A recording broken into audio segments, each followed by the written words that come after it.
नमस्कार प्रिय दर्शकों, स्वागत है आप सभी का। और आज हम बात करेंगे नाखूनों पर निशान के बारे में। प्रिय दर्शकों, पिछले क्लास में हमने अर्धचंद्र के बारे में समझा, लेकिन ये अर्धचंद्र नहीं होगा, ये एक तरह के धब्बे होंगे, यानी दाग सा नाखूनों पर दिखाई देता है। और ये काले भी धब्बे हो सकते हैं, सफ़ेद भी धब्बे हो सकते हैं। धब्बा एक तरह से मैं आपको मोटा मोटी बताऊं तो अशुभ ही होते हैं, ज़्यादा शुभ नहीं होते हैं। लेकिन फिर भी यदि हम इन दोनों धब्बों के बात करें तो उसमें से सफ़ेद धब्बा कुछ हद तक कहीं ना कहीं शुभ हो सकता है, किसी उंगलियों पर शुभ हो सकता है, लेकिन काले धब्बे नहीं। इसके अलावा भी हथेलियों में कुछ अलग अलग के लाल छींटे दिखाई देते हैं, पीले कलर के धब्बे दिखाई देते हैं। आइए हम उनके बारे में समझते हैं और आप भी अपने उंगलियों के नाखूनों पर ये धब्बे देखिए, क्योंकि ये जो निशान है नाखूनों पर के हैं। प्रिय दर्शकों, यदि काले धब्बे दिखाई दे तो जिस व्यक्ति की उंगलियों के नाखूनों पर काले धब्बे होते हैं तो यह समझ लेना चाहिए कि ऐसे व्यक्ति पर महान विपत्ति अर्थात दुख आने वाला है। यहाँ यह बात समझ लेनी चाहिए कि नाखूनों पर धब्बे समय समय पर दिखाई देते हैं। ऐसा नहीं है कि आपके हथेली में नहीं है तो नहीं होगा, ये समय समय पर दिखाई देते हैं और दुख और विपत्ति खत्म होने के बाद हट भी जाते हैं। नाखूनों पर धब्बे समय समय पर दिखाई देते हैं और लोप भी हो जाते हैं।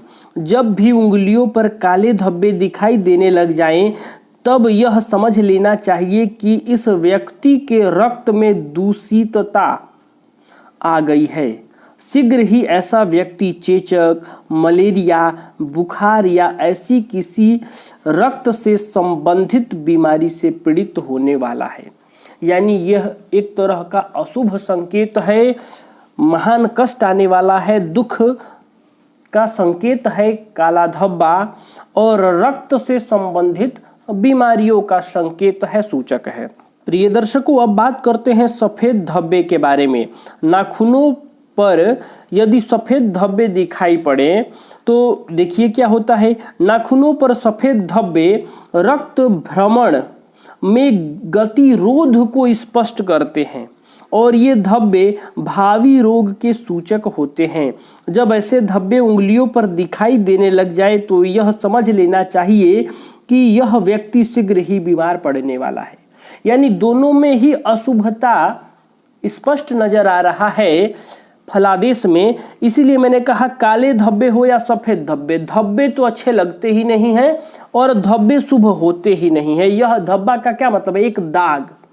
तो दाग भला कैसे अच्छा हो सकता है? लेकिन फिर भी जब हम दोनों में बात करें तो सफ़ेद धब्बे कहीं कुछ उंगलियों पर कहीं थोड़ा बहुत शुभ प्रभाव भी देंगे, लेकिन काले धब्बे कतई नहीं। अब हम बात करते हैं इसके नीचे, इसी में ये अर्धचंद्र का वर्णन दिया हुआ है, लेकिन इसका विवरण हमने पिछले वीडियो में पढ़ लिया। अब आगे आइए, यहाँ मोस्ट है।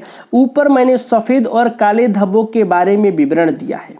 इस संबंध में यह भी जानना उचित रहेगा कि यदि अंगूठे पर सफ़ेद धब्बा दिखाई दे, अब यहाँ मैं आपको पांचों उंगलियों के बारे में बताऊंगा और यहाँ पांचों उंगलियों के बारे में लिखा है, तो आइए पढ़कर देखते हैं। अंगूठे पर सफ़ेद धब्बा दिखाई दे तो वह प्रेम का सूचक होता है, जबकि काला धब्बा निकट भविष्य में ही अपराध होने की सूचना देता है।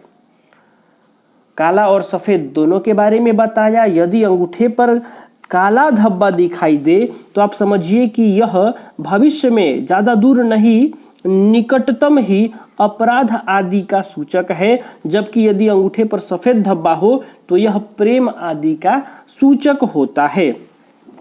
इसी प्रकार तर्जनी उंगली पर यदि काला धब्बा हो तो आर्थिक हानि का संकेत करता है और सफ़ेद धब्बा व्यापार में लाभ का सूचक है। अब देखिए यहाँ लाभ है, इसलिए मैंने कहा था कि सफ़ेद धब्बा कहीं कहीं लाभ का भी है, शुभ का भी है, यदि हम काले और सफ़ेद दोनों में तुलना करें तो। मध्यमा उंगली के नाखून पर यदि सफेद धब्बा दिखाई दे तो शीघ्र ही यात्रा होने का योग बनता है, जबकि काला धब्बा परिवार के किसी वृद्ध व्यक्ति की मृत्यु का संकेत करता है। इसी प्रकार अनामिका के नाखून पर यदि काला धब्बा दिखाई दे जाए तो शीघ्र ही समाज में अपयश मिलता है। इसके विपरीत यदि सफेद धब्बा दिखाई देता है तो उस व्यक्ति को शीघ्र ही सम्मान, धन तथा यश मिलने का योग बनता है। कनिष्ठिका उंगली के नाखून पर सफेद धब्बा अपने लक्ष्य में सफलता का सूचक माना गया है, जबकि काला धब्बा असफलता का द्योतक होता है। किसी भी उंगली पर या सभी उंगलियों पर यदि पीले धब्बे दिखाई देने लगे तो यह निश्चित रूप में समझ लेना चाहिए कि इस व्यक्ति की मृत्यु निकट भविष्य में ही होने वाली है। यानी काले और सफेद के अलावा पीला धब्बा भी होता है जो मृत्यु का संकेत देता है। कभी कभी लाल छींटे भी दिखाई दे जाते हैं।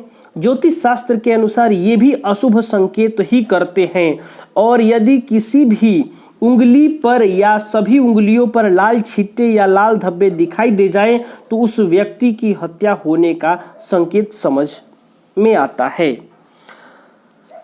वस्तुतः नाखून और नाखूनों पर पाए जाने वाले चिन्ह अपने आप में बहुत अधिक महत्व रखते हैं, इसलिए हस्तरेखा विशेषज्ञ को चाहिए कि वह जब भी हाथ का अध्ययन करे तब उसे इन सारे तथ्यों को भी अपने दिमाग में स्थिर कर लेना चाहिए। हथेली जब देखते हैं तो हम आगे की लकीरें देखते हैं, पर्वतों को देखते हैं, लेकिन हथेली के पृष्ठ भाग में, पीछे के भाग में नाखूनों का भी विचार कर लेना चाहिए। नाखून पर यदि धब्बा दिखाई दे तो वह शुभ माना ही नहीं जाता है, लेकिन काले और सफेद धब्बे में सफेद धब्बा हो तो कहीं ना कहीं थोड़ा शुभ संकेत होता है। केवल स्वास्थ्य को छोड़कर हेल्थ पर इसका अशुभ प्रभाव देखने को मिलता है, सेहत पर अशुभ प्रभाव देखने को मिलता है।